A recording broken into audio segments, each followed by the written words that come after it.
Well, we've enjoyed a dry stretch recently, but our storm team says we need to be weather aware for storms tomorrow, Alex. That's right. We've got storms moving in, and these could pack a little bit of a punch. We've had this dry stretch, but we're going to get back into those summertime storms as we head through the rest of this week. But we're dry today. It's a live view of McFarland Boulevard in Tuscaloosa. No rain across central Alabama right now. Temperatures in the low 90s. It's a little more humid south and west of Birmingham. The heat index a little more of a factor in places like Mountville and Tuscaloosa, where they're in the upper 90s. Still no triple digits out there for a heat index. You can see those dew points a little bit higher the further west you go. Across central and east Alabama, we're still generally in the 60s, but the moisture is continuing to build, and that's going to lead to an unstable atmosphere as we head into tomorrow. In fact, a lot of instability as you get across parts of north and central Alabama. Really high instability across north Mississippi. And watch this. Storms at this point are moving through north Alabama, and they just eat through that instability, that fuel to get those storms going as we head through the afternoon and evening. So let's time these storms out for you and show you when we think they're going to be impacting parts of the state. North Alabama, this starts in the morning as early as 9 a.m. for places like Huntsville, Florence, and Fort Payne. Even Coleman could see this stuff moving in by 11 a.m. or so.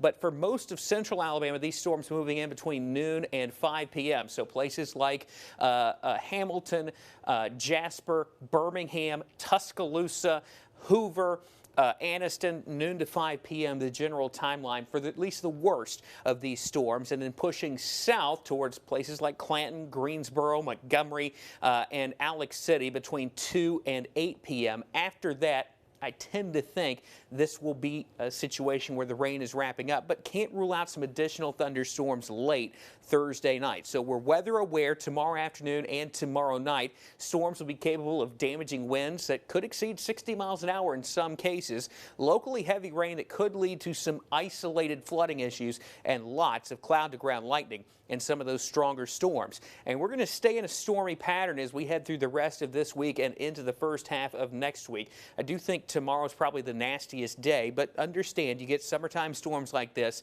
If they pop up over your head, sometimes they can pack a little bit of a punch, and that's going to be the case as we head through the next few days. So as we head into Friday, more scattered storms likely. Again, some of those could be a bit noisy. We'll keep scattered storms in the forecast into the weekend and into the start of next week. Just off and on showers and storms. Not necessarily washout days, but not particularly nice when those storms do bubble up. With that increase in humidity this weekend, the heat index climbing above 105 Friday, Saturday, and Sunday. It will be pretty standard August weather as kids head back to school next week. Scattered storms, hot and humid, highs in the 90s, the heat index in the upper 90s and low 100s. Ben.